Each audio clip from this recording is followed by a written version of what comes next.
It's Friday evening in New York City. More than 1.3 million Jewish people live in this city, more than any other city in the world except for Tel Aviv, Israel. The sun is setting and Jewish families are preparing for Shabbat, the Jewish day of rest. In our last lesson, Rachel introduced us to Shabbat, but not all Jewish families commemorate Shabbat in the same way. Today, we'll be visiting with 3 families to look at the wide variety of beliefs and practices in Judaism, even within the same city. Shalom, curious souls, and welcome to New York City!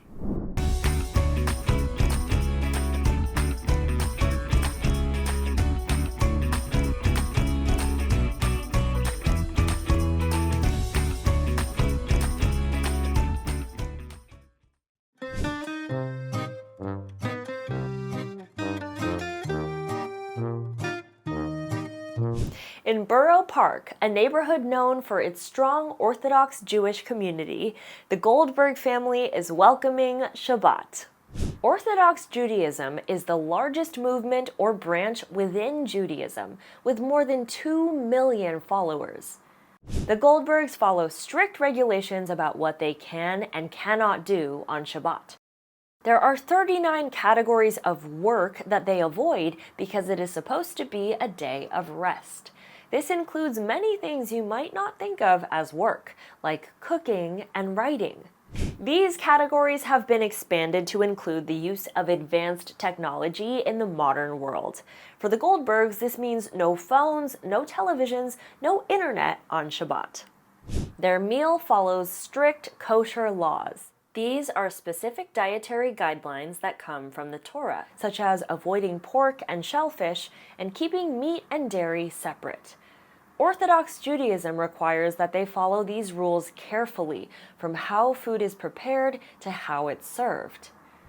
So for the Goldbergs, Shabbat is a time to step away from the distractions of modern life and focus on prayer, family, and reflection. Let's pause for a minute. What can we conclude about Orthodox Judaism based on the way the Goldbergs observe Shabbat? Well, in the Goldberg home, Shabbat is observed with strict adherence to Jewish law, or halacha. Every aspect of Shabbat, from the lighting of candles to the food that is prepared and served, and the prohibition of work and use of electronics, is guided by centuries-old laws and customs. Why do you think Orthodox Judaism is so strict? Well, those who follow Orthodox Judaism view their religious beliefs and practices as divinely inspired and largely unchanging. Maintaining these traditions is seen as a way to preserve the sanctity of their faith and strengthen their connection to Jewish history. But this is not the only way that Judaism is practiced. Let's head out and see how another family is observing Shabbat.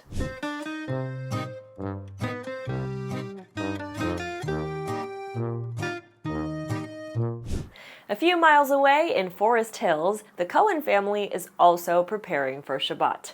They follow conservative Judaism. Conservative Judaism is the third largest movement within Judaism, with around 1.1 million followers worldwide. The Cohens blend tradition with modernity. They observe many rituals like lighting candles and reciting blessings, while also embracing some flexibility regarding Shabbat guidelines. Their meal adheres to kosher guidelines, but they may adapt these practices based on personal preferences and practicality. The Cohens also might be open to the use of technology, such as using their phones to share Shabbat greetings with relatives. For the Cohens, Shabbat is a time to pause and reconnect, grounding themselves in their faith while still using some of the conveniences of the modern world. What can we conclude about conservative Judaism based on the way the Cohens observe Shabbat? Well, in the Cohen household, Shabbat is a sacred time, but their incorporation of both traditional rules and modern accommodations reflects the desire of conservative Judaism to find a balance. The Cohens' use of technology to share Shabbat greetings demonstrates this balance. Why do you think conservative Judaism is less strict about at least some religious traditions? Followers of conservative Judaism, like the Cohens, see Jewish law as not purely divinely inspired. In other words, they still view Jewish law as binding, but adaptable. Conservative Judaism allows for some adaptations to modern life in ways that its followers feel don't compromise core religious principles, like a less strict interpretation of work prohibitions. This allows them to honor their heritage while making space for some modern practices. For example, as of 1985, conservative Judaism began ordaining female rabbis, something that is still very rare in Orthodox Judaism. Okay, we have one more stop to make on our tour of Judaism in New York. Let's go.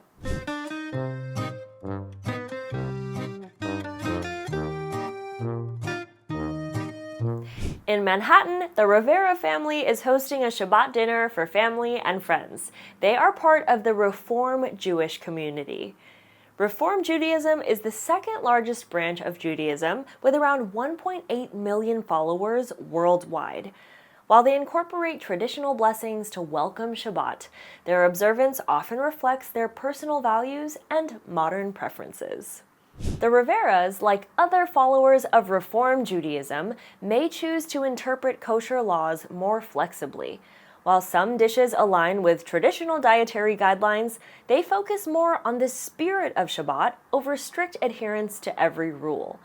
Technology is also embraced, allowing them to stream a Shabbat service or share reflections with loved ones.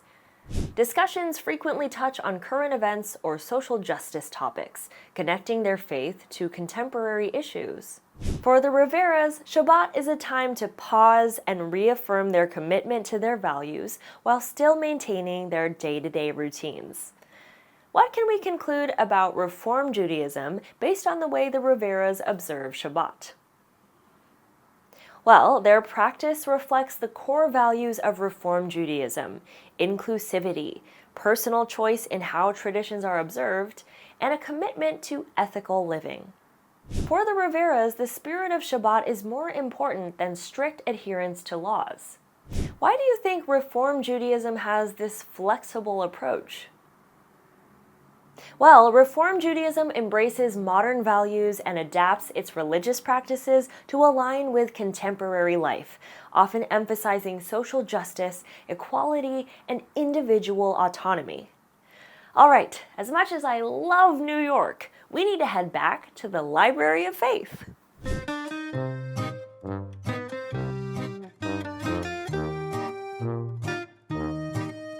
Okay, friends, we're back in the Library of Faith, and I am feeling stuffed after 3 Shabbat meals. We saw differences in how strictly each family adhered to the rules and traditions of Shabbat. And these differences extend into how each group approaches traditional beliefs, guidelines, and practices. Finally, Jewish identity is not just about religious observance. For many, being Jewish is as much about culture, community, and history as it is about religious practices. Jewish people who identify as secular may not observe religious rituals or attend synagogue regularly, but they still feel a connection to their Jewish identity in other ways. Can you guess what some of those might be? Well, cultural practices could include enjoying traditional Jewish foods or participating in community events like Jewish film festivals, concerts, or Hebrew or Yiddish language classes. Social activism is another way many secular Jewish people engage with their identity. Secular Jewish people often feel inspired by Tikkun Olam to fight for causes like human rights, environmental protection, and equality.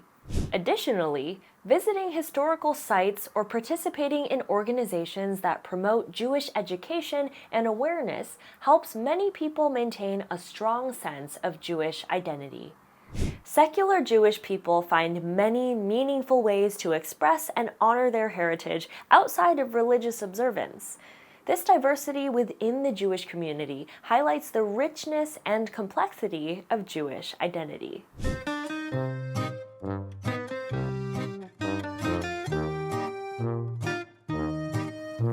So, Today, we've seen how Judaism, while rooted in ancient traditions, is expressed in many different ways. From the Goldbergs' strict observance in Borough Park to the Cohens' balanced approach in Forest Hills, and the Rivera's modern celebration in Manhattan, each family honors Shabbat in a way that reflects their beliefs and values. We've also seen how many secular Jewish people can maintain a strong cultural Jewish identity even without involvement in religious practices. What unites all of these expressions of Judaism is a shared commitment to reflection, connection to core values, and the preservation of identity. Thanks for joining us on this journey through the many faces of Judaism. Tomorrow we'll move on to the next Abrahamic religion, Christianity. Stay curious, and until next time, Shalom. Hey, hey.